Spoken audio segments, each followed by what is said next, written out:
I'm wondering if we come out of this with a stronger, I don't know. I was going to say a stronger and possibly a more resilient economy. I don't know how we could have a more resilient economy.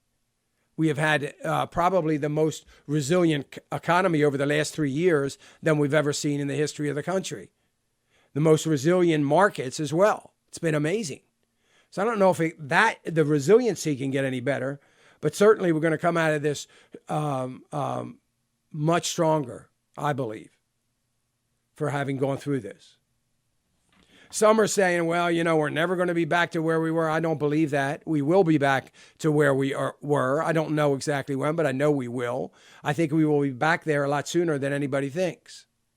A lot of this is going to depend upon, what consumers do. Earnings reports and other economic data that is coming out, with the exception of first-time unemployment claims, are going to be somewhat meaningless. They're not going to mean a whole lot. They're going to be relatively a non-issue. Nobody knows when we're going to get back to work. Nobody knows how long it's going to take to really ramp up this economy. Yet they're making all kinds of predictions. I don't want to make a prediction as to when it's going to be, because what we don't know, it could take 2 months. It might take 2 years. I don't know, because it's going to depend highly upon consumers and what consumers do. Remember, they're the ones that got to spend the money. Let's not forget, over 70% of our economy is based on what consumers are doing. Are consumers going to be feeling good enough to get out there and hit the ground running and getting back to normal? Now, I think some spending is going to almost be changed for years and years. Not forever, because we have short memories, but it's going to be changed for years.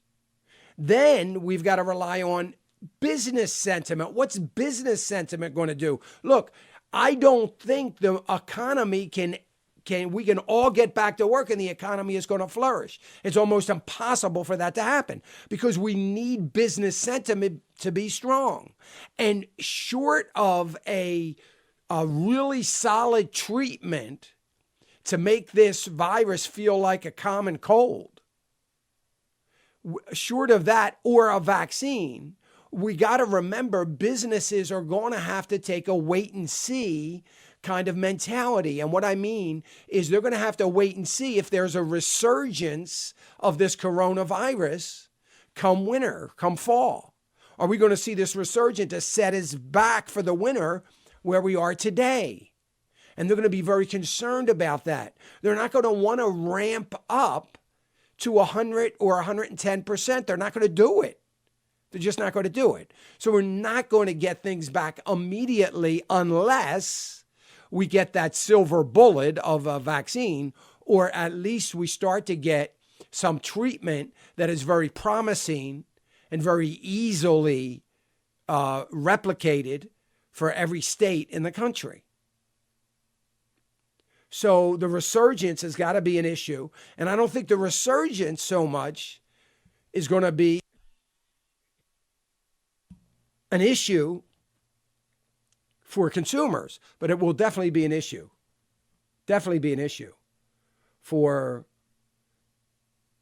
business. So, look, remember, what we hear as far as we're into earnings season, right? So everything we hear on forward guidance, remember that as dark as it may seem, maybe a few companies a little more optimistic than others, it's based on an assumption.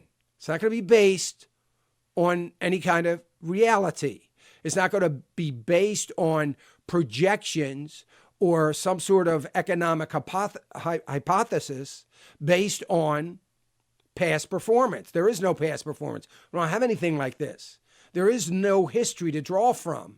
There is no history to look back upon. We don't know. We have never flipped a switch on the economy and said, that's it, switch is off, everything stops. Slam on your brakes.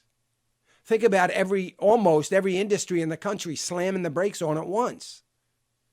So look, we don't know what it's going to be. It's purely an assumption based on somebody else's assumptions or other people's assumptions, or everything is what might or what could or what should. Nothing's going to be on this is very likely it will go like this, because again, we don't have past history. Without past history, it becomes very difficult to get an accurate picture of what we're going to do. Here's what we do know, though. Here's what we know that we didn't know in 2009 and 2010. We didn't know this. See, all through 2008, 9, and 10, what were we doing? We were buying ammunition. We were storing food. Why? Because there was no light at the end of the tunnel. We didn't have leadership in Washington. We didn't get fiscal policy coming out of Washington. We didn't know what to expect from Washington. We didn't have any leadership, and there was no light at the end of the tunnel. So what we do have now is light at the end of the tunnel. And that's a very good thing. Very good thing. Hey, remember to click the subscribe button right here on the screen. And don't forget to hit the notification bell so you'll be notified when new content is added. And more importantly than anything, you don't want to miss all 3 live hours of Financial Issues every day from 9 to noon. And you can watch it on FISM.tv. That's FISM.tv.